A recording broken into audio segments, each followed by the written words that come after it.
Hi, my name's Phoebe, and I'm going to be reviewing Juliet and Romeo, which is a new film directed by Timothy Scott Bogart, which is due to be released on May 9th. Uh, so let's just dive straight into it. Basically, you'll have all heard the story of Romeo and Juliet, right? And the plot is based on that story that you know, but with a few twists. So, but because I've started doing a new history of theatre podcast, like mini podcast, I don't think it's a real podcast if it's under 20 minutes, right? But I've started talking about theatre, so I wanted to do a bit of the backstory behind Romeo and Juliet before we dive into this particular film. So basically, this isn't an original story for Shakespeare, and it's been kind of rewritten in many different guises over the years. So originally, it's an Italian story written by Matteo Bandello, and translated into verse, so translated into poetry as The Tragical History of Romeo and Juliet by Arthur Brooke in 1562. So it was then retold in prose by in the Palace of Pleasure, which is a great place for a tragic romance to take place, by William Paynter in 1567. And it's not until later on that we see Shakespeare's popularization of the story, and really he's the one that everyone kind of knows the story for today. Um, and an interesting thing about Shakespeare's stories that a third of them are written in Italy, right? And Romeo and Juliet itself is set in Verona, and the film is no different. The film very squarely, with a few of those classic Hollywood, we're setting the scene title credits, and also some lovely gravitas from Derek Jacobi at the beginning. They set the scene as Verona in Italy. But if you think about other plays that Shakespeare's done, you have the Roman histories like Coriolanus and Julius Caesar. You also have a lot of his comedies are set in Italy. So The Taming of the Shrew, Two Gentlemen of Verona, and also my personal favourite, Much Ado About Nothing. And I also like the other tragedies like The Merchant of Venice, and Othello actually as well is also written in set to be in Italy, alongside Romeo and Juliet. And I think one of the reasons why stories from this particular time in history this are particularly for European stories, because I don't want to speak for the rest of the world. This is just a European breakdown. Lots of other stuff was going on, very interesting stuff was going on in Asia and Africa as well. But in this period of time in Europe, it's the Italian Renaissance, and Italy has developed a reputation for lots of breakthroughs in terms of architecture, painting, sculpture, literature, music, philosophy, science, technology. There's a lot of, and also exploration as well. Italy is starting to expand into the wider world, and bringing back thoughts from places like Africa and Asia. So Italy at the time is the European leader in terms of advanced thinking and culture. It is the gateway to the rest of the world in a way. And that is probably why it's so popular for writers of this particular period of theatre to set plays in Italy, because it's the place to be. However, the Italian Renaissance peaks just before Romeo and Juliet takes place in the mid 16th century, and that's largely due to domestic disputes and foreign invasions that kind of plunge the region into the turmoil of the Italian Wars, which end in 1559. And Shakespeare premieres this version of his tale in 1597. So, it's a few decades after you have the Italian Wars. And he premieres this story in England in the middle of the English Renaissance, which continues on into the 17th century. So we're looking, and it's interesting because as a story, it has ultimately it's a story about the folly of youth, but there's also something in there about the kind of about the tragedy of the grudge. And I think he's kind of looking, so Shakespeare's looking around at Europe, he's looking around in England where there's been a lot of back and forth and civil war kind of starting to bubble up. And he decides to write a tragedy about what happens when we hold on to grudges through generations. And really, this film does bear like a lot of the hallmarks of Shakespeare's original story. I think it's interesting that they frame the story as like Juliet and Romeo rather than Romeo and Juliet. Juliet does appear in this a lot more than Juliet does in the original play, I think. And it also begins with that same like ominous foreshadowing. So in the original play, you have the speech by the Prince of Verona, and he has the famous lines of "In fair Verona, these two star-crossed lovers meet," and it's like I always think of Romeo and Juliet as like the Columbo version of the Shakespeare play. Like it begins with the death. It begins by telling you that the death is going to be the end of this story. This is what we're working towards, and then the rest of the play, or the rest of the film in this case, is about working towards that death and letting that story unfold. So you're kind of going on a little journey there, and that's the same in the film, same in the play. We also have like the setting of the scene in that kind of opening monologue. So it's a city being torn apart by a blood feud between the Montagues and the Capulets. Um, and then we move into like the two lovers falling madly in love upon first sight because they're young. Um, in the play, Romeo is kind of a bit cavalier because he's supposed to be like getting ready to marry another woman, and then suddenly sees Juliet and forgets all about poor Rosalind, who he's been chasing, and now is like obsessed with Juliet. And the same, Juliet's quite enamored with Romeo. So you still have that kind of like instant like ooh, like passion and love affair between the two of them, and you also still have like the big misunderstandings of the story. So the kind of big misunderstandings that lead to Mercutio and Tybalt, and their deaths, and the fights between the Montagues and the Capulets. And you also have like that leading to Romeo having to flee Verona. um so there is some like action in here, but like at its core, this film is a musical. And we do have like some additional roles that kind of bolster the musical roster.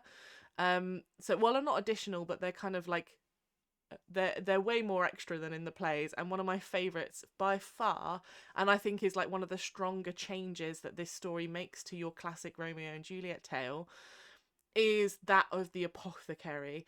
And they introduce this storyline of the apothecary being Jewish, and it's really interesting in terms of history, a really interesting time to be Jewish and in Italy.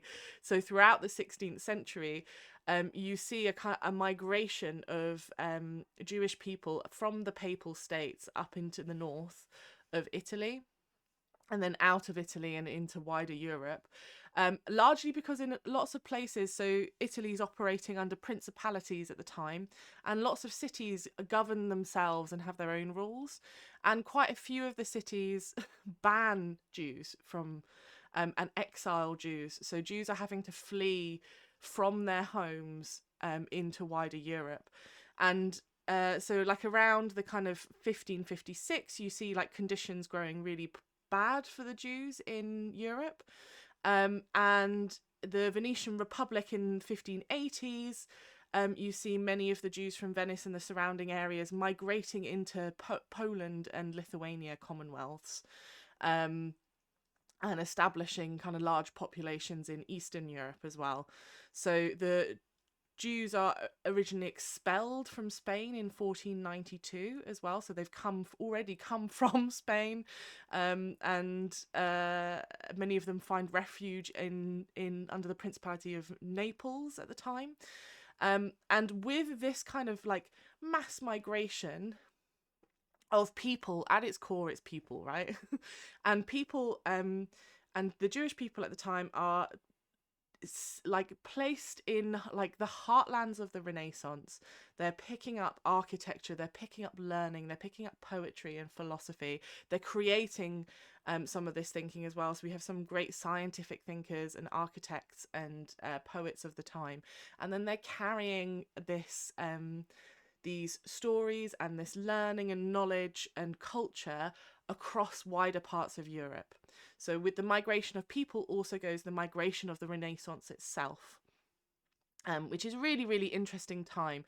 So I really like the introduction of this kind of the apothecary being someone who's tied up in that the migration and um, the refugee traveling across Europe at the time. It's like a good change. I think it's interesting. It adds an element to the story. Um, and yeah, so that I would say was a positive thing. There are some deviations from the original story which I think really subtract in my opinion, in my humble opinion. Not so humble opinion for some. But and at its core, like, this is a story about, like I said earlier, it's a story about star-crossed lovers, and it's a story about the folly of young love, and the, like, if unchecked, where that kind of wild passion of youth can take us, especially in a backdrop of like an unforgiving like feud, right? And it's painful, and it's teenage romance at its worst. And it's poor decision making, it's bad communication. Like, all of these are Romeo and Juliet. It's the, you know, it's that rush of first affection and a passion, and this film does have some of that, but it also introduces more elements of like of the fate, and that's not absent from Shakespeare's story, but this film definitely leans into luck and fate a bit more heavily. um and I won't go into like spoilers of how it does that, but because you know, for the benefit of those who do want to watch it when it comes out on the 9th of May. But I do feel like the story does make some choices which deliberately push it away from tragedy. And I think, and also push it away from what it is, which is a morality tale, because it's Renaissance theatre, and Renaissance theatre always comes with a kind of moral judgment attached to it, even if it's secular. Um, and you know, and there's a kind of like I'm a bit like hit and miss on those changes. I can see why it's done though, because this is a musical. It's not a tragedy in the true sense of the word.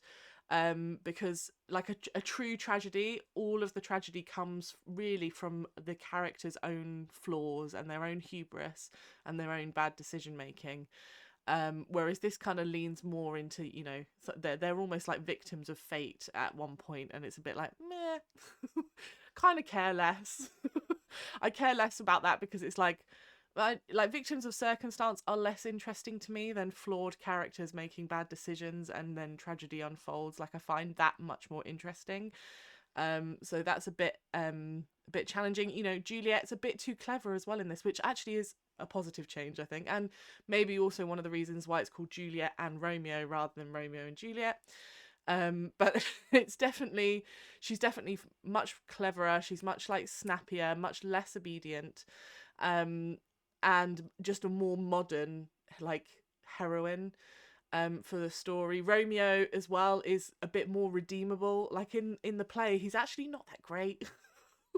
Like, he's quite selfish, he's quite self-involved, you know, and quite foolhardy as well, I would say. Whereas in this, he's a bit more redeemable, maybe not necessarily likable as a leading man, but just definitely more redeemable. Um, I would also say that the ending for this, for me, was unnecessarily convoluted. And I do think it weakened the story, because I do feel like the pacing isn't quite there. So you have a very long first half of the film where not much happens, and then everything's packed very tightly into the second half. And I do think it would benefit maybe from a few earlier cuts, and and maybe kind of like a bit more time and thought in the second half of the film. Like, it does feel rushed, but the cast, can't fault the cast. Absolutely really strong. You got Rebel Wilson, Rupert Everett, as the Lady and Lord Capulet. You got Jason Isaacs as Lord Montague, and then also Derek Jacobi as Friar Lawrence, who, like, absolute hit. I'll watch anything with Derek Jacobi in it. He's so good. And Friar Lawrence is another, like the apothecary. Apothecist? No, apothecary. That is correct. suddenly forgotten how to speak English. I think like the apothecary, Friar Lawrence in this gets a bit of a boost of character, and is kind of a bit more involved in the story. And I think for the better. You see less of characters like Tybalt and Mercutio as well. And they are, and it's hard. I think, and the other thing about this film is it's going up against, like, I think one of the greatest adaptations of a Shakespeare, like, ever, which is Baz Luhrmann's Romeo and Juliet with Leonardo DiCaprio. And that film, like, it doesn't so first of all, that film doesn't fuck about with the language, right?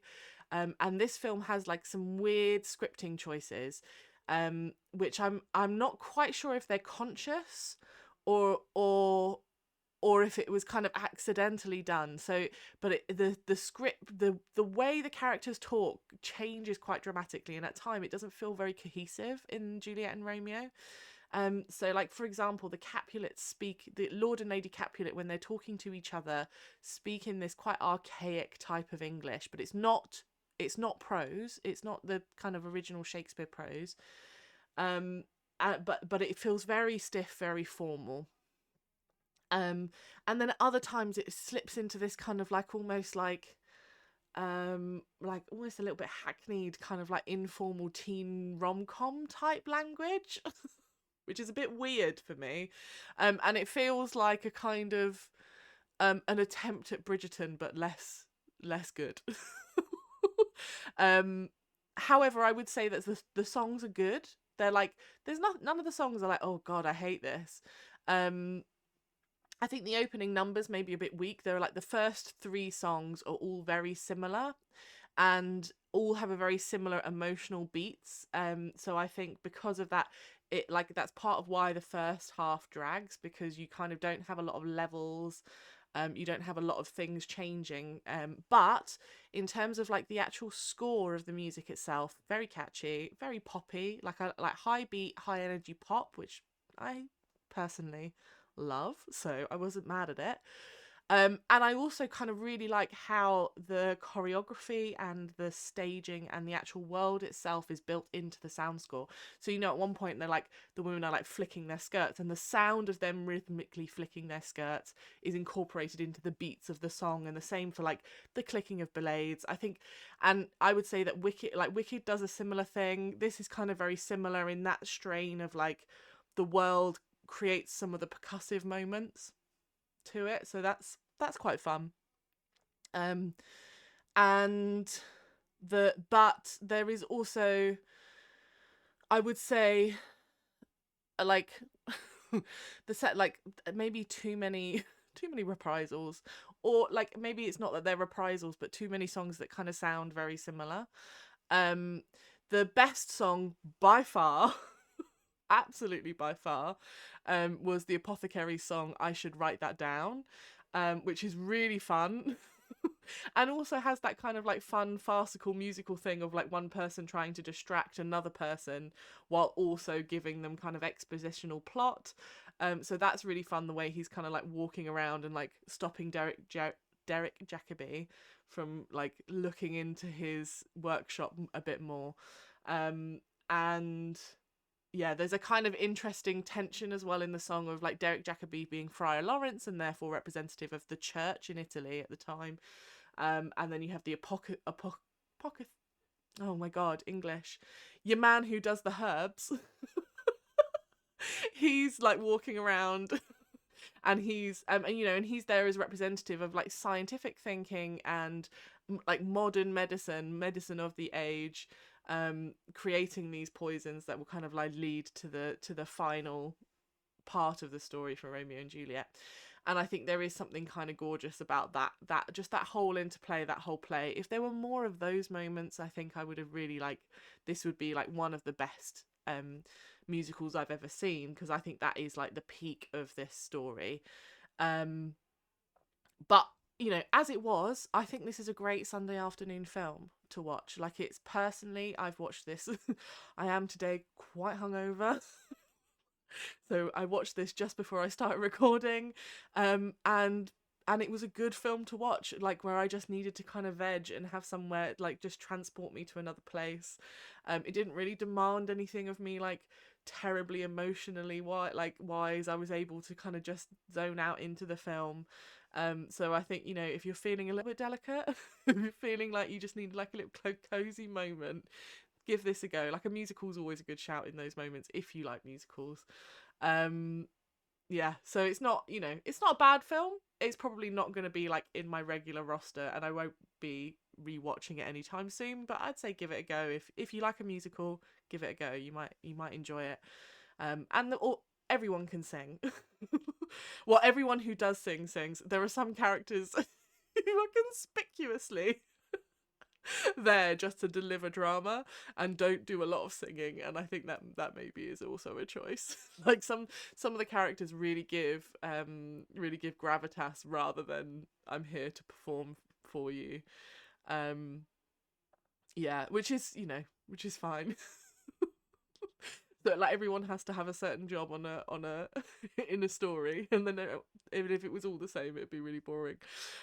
So I would say best song, definitely the Apothecary song. I can write it down. Best performance, I would say, is a split for me between Juliet, which was played by Clara Regard, and Derek Jacobi, who's Friar Lawrence.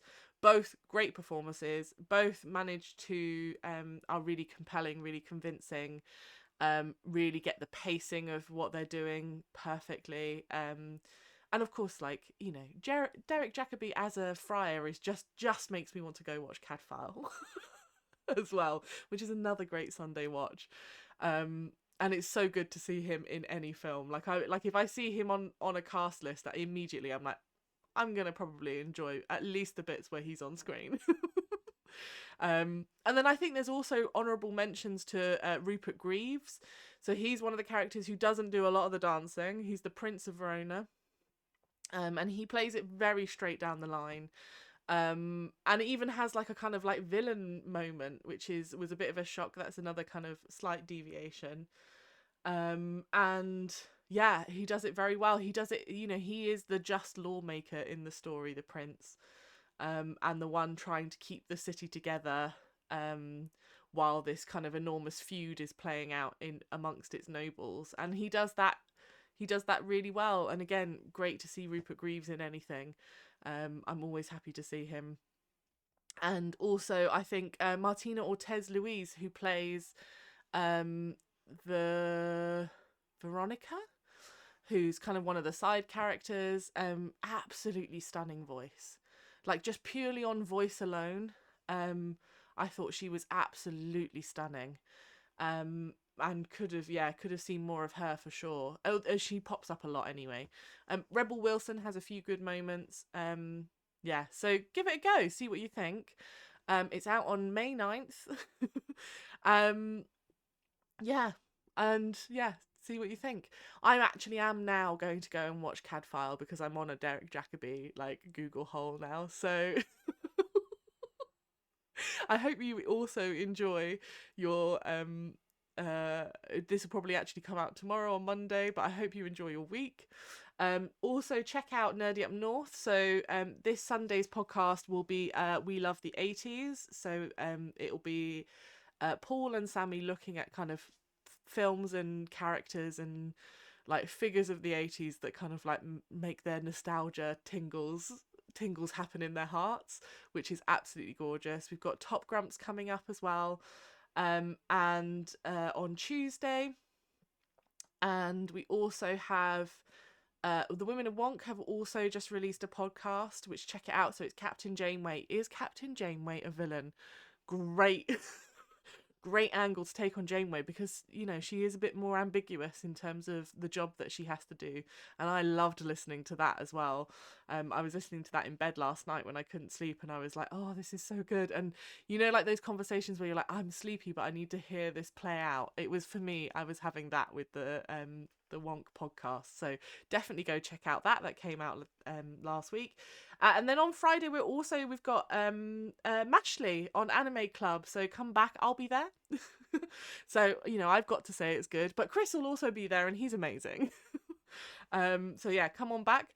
And then on Sundays, I'm also doing History of British Theatre. So I've just done Ancient Greece and Dionysian Theatre, so which is all outdoor festivals and honour to the gods.